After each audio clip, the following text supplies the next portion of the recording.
Hello, welcome to this channel again. Turn your mind यारो। Last story हमने नाम chanting के विषय में सुनी थी, अकबर और बीरबल की कहानी, जिसमें बीरबल राम नाम का जाप करते हैं। और उस स्टोरी के एंड में मैंने गीता के एक श्लोक का जिक्र किया था। अनन्याश्चिन्तयन्तो माम ये जना पर्युपासते तेषां नित्याभियुक्तानां योगक्षेमं वहाम्यहम्।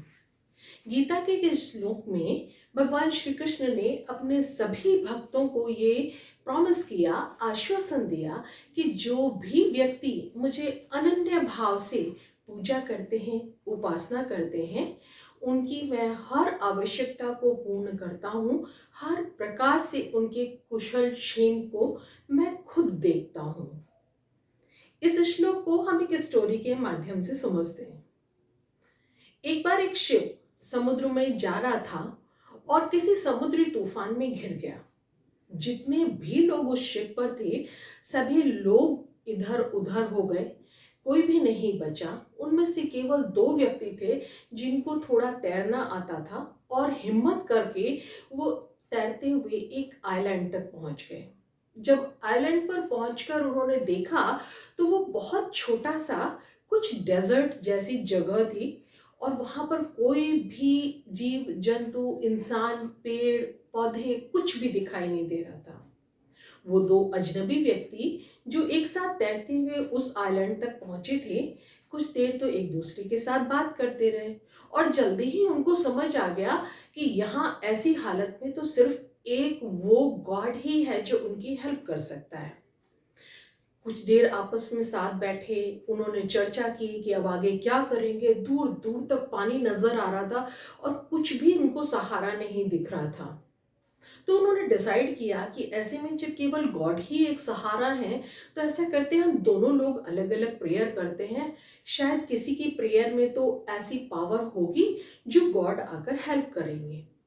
ऐसा करने के लिए उन्होंने उस छोटे से आइलैंड को दो पार्ट्स में डिवाइड कर लिया और ऐसा कहें तो अपनी अपनी टेरिटरी बना ली।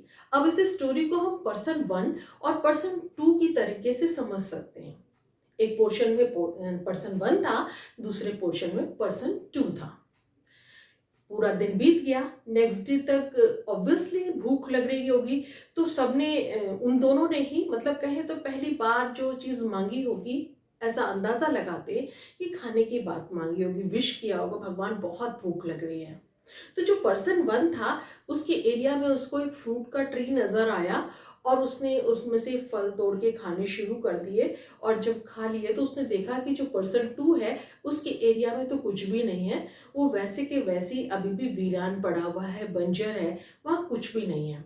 वो पर्सन 1 खाता हुआ आराम से टाइम स्पेंड करने लगा। डे 1, 2, 3, 4 कई सारे डेज पास हो गए। आफ्टर तकरीबन 8-10 दिन ना, उसको ऐसा फील हुआ कि यार ऐसी खाते हुए अकेले कैसे बोरिंग जिंदगी होगी। मेरी विश ये पूरी कर दी थी गॉड ने। भगवान मेरी वाइफ भी यहाँ होती तो कितना अच्छा होता। मेरिकली नेक्स्ट डे एक लेडी तैरती हुई उसके पोर्शन में उस आइलैंड पर पहुंच जाती है।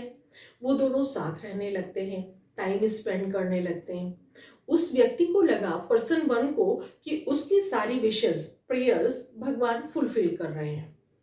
जल्दी ही उसने फिर और विश की, भगवान एक मेरे लिए घर भी हो, यहाँ पर थोड़ा खाने का इंतजाम भी हो, थोड़ा सा ये भी हो। मिरेकली सब कुछ उसके पास, जो जो उसने भगवान से डिमांड की थी, सब कुछ आ गया। उसको समझ नहीं आया। थोड़े दिन वो आराम से पास करता रहा और एक दिन सोचने लगा कि जब ईश्वर मेरी सारी इच्छाएं पूरी कर रहा है, तो क्यों ना मैं इस आइलैंड से निकलने की सोचूं। और उसने विश करा कि नेक्स्ट डे मेरे लिए एक शिप आ जाए और मैं यहाँ से किसी अपने कंट्री और दूर तक जा सकूं, ऐसा इंतजाम हो जाए। मिरेकल तो हो ही रहे थे। एक शिप भी आ गया नेक्स्ट डे और ये देखकर वो व्यक्ति बहुत खुश हुआ, पर्सन 1। और उसने देखा कि वो जो पर्सन 2 था, उसके पास अभी कुछ भी नहीं था। वो वैसे ही जैसा डे फर्स्ट पर आया था, वैसे के वैसा अकेला, वीरान, परेशान, बिल्कुल उसकी कोई प्रेयर्स पूरी नहीं हुई थी, ऐसे था।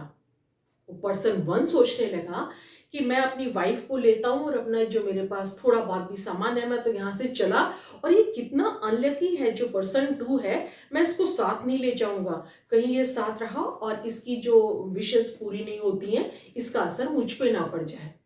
जैसे ही उसने जल्दी जल्दी शिप में बैठ के जाने के लिए तैयारी की, हेवन से एक आवाज गूंजती हुई सुनाई दी और उसने तकरीबन उस पर्सन 1 को डांटते हुए कहा कि तुम ये क्या कर रहे हो, इतनी बड़ी गलती तुम कैसे कर सकते हो।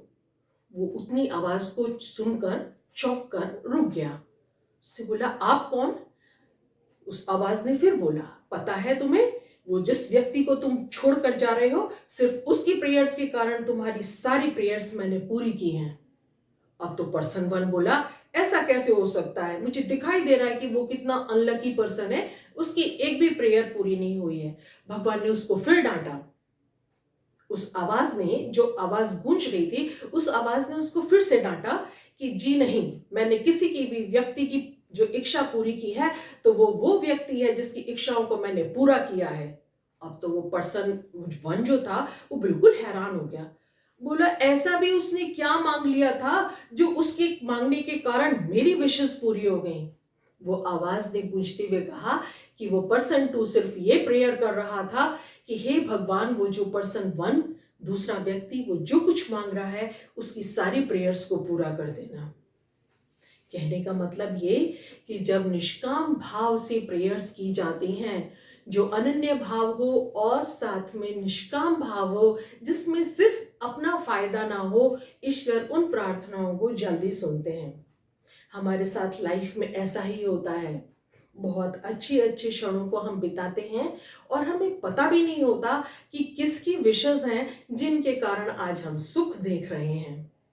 भगवान बार बार कहते हैं कि जब भी प्रार्थना करो तो औरों के लिए करो, सिर्फ अपने लिए प्रार्थना करना तो सीमित काम है। पता नहीं किसकी विशेस हैं जिसके कारण आज हम सुखी हैं। आज हम किसी के लिए विश करेंगे तो ईश्वर स्वयं हमारा ध्यान रखेंगे। स्टोरी कैसी लगी जरूर बताइएगा और ध्यान रखिएगा, चैनल को सब्सक्राइब नहीं किया है तो प्लीज सब्सक्राइब जरूर कर लीजिए। अच्छी बातों को शेयर करने में कंजूसी मत कीजिए, अपने फ्रेंड्स एंड फैमिलीज के साथ जरूर शेयर कीजिए। नेक्स्ट स्टोरी का वेट कीजिए। Till then, bye bye.